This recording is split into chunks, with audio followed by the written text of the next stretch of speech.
नमस्कार साथियों, मैं शहीदों को नमन के लिए मंगेश। दशहरा एक ऐसा महत्वपूर्ण त्यौहार है जो भारत और नेपाल में जिसको विशेष रूप से मनाया जाता है। विदेशों के साथ साथ भारत में इसकी विशेष महत्ता है। देश भर में कहीं 5 दिन, कहीं 1 सप्ताह, कहीं 15 दिन और कहीं तो 75 दिन तक इसको सेलिब्रेट किया जाता है।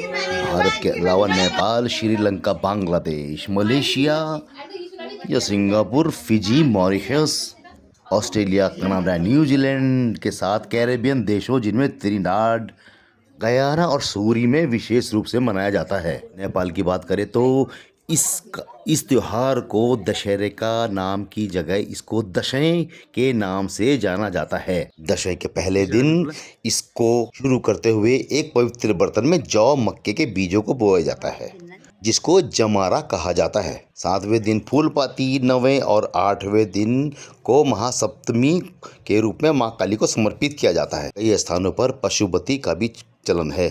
दशैं वाले दिन परिवार के लोग अपने घरों में लौटते हैं, जहां घर के बड़े छोटों का सम्मान करते हैं। उनको दही, चावल और सिंदूर का टीका लगाने की परंपरा है। घर के बुजुर्ग परिवार के लोगों के माथे पर लगाकर उनको दीर्घायु, अच्छी नौकरी, अच्छा स्वास्थ्य की कामना करते हुए आशीर्वाद देते हैं। बात करें 10 दिन की तो विजयदशमी नवरात्र के बाद आने वाला 10वां दिन है, जिसको विजयदशमी के रूप में जाना जाता है, यानी 10 दिशाओं से प्रहार या फिर 10 प्रकार के पापों का अंत भी इसको कहा जा सकता है। नेपाली भाषा में दशैं हिमाचल प्रदेश के कुल्लू में इसको 1 हफ्ते तक मनाया जाता है, जहां देवी देवताओं को पालकियों में बैठाकर पारंपरिक रूप से बड़ा सा जुलूस निकाला जाता है। साथ ही मैसूर कर्नाटक का दशहरा तो विश्वविख्यात है। इसको मैसूर दसरा के नाम से जाना जाता है।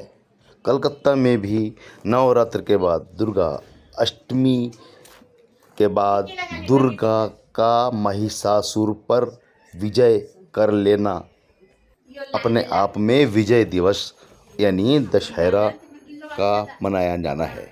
छत्तीसगढ़ की बात करें तो बस्तर में यह त्यौहार 75 दिनों तक चलता है, जो कि अपनी आदिवासी परंपराओं के लिए भी जाना जाता है।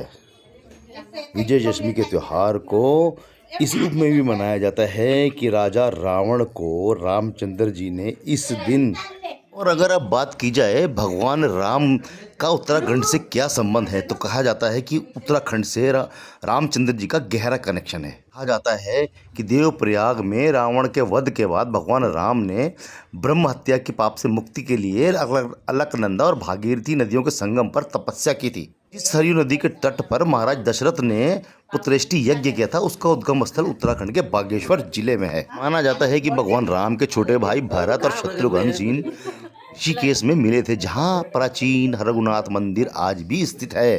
अल्मोड़ा का रघुनाथ मंदिर का निर्माण 1588 में राजा रुद्रचंद ने करवाया था।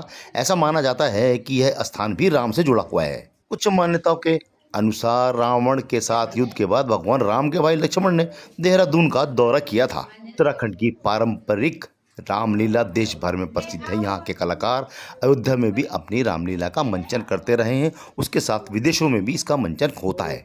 सावधान रहिए, सुरक्षित रहिए, शेयर, लाइक और सब्सक्राइब कीजिए।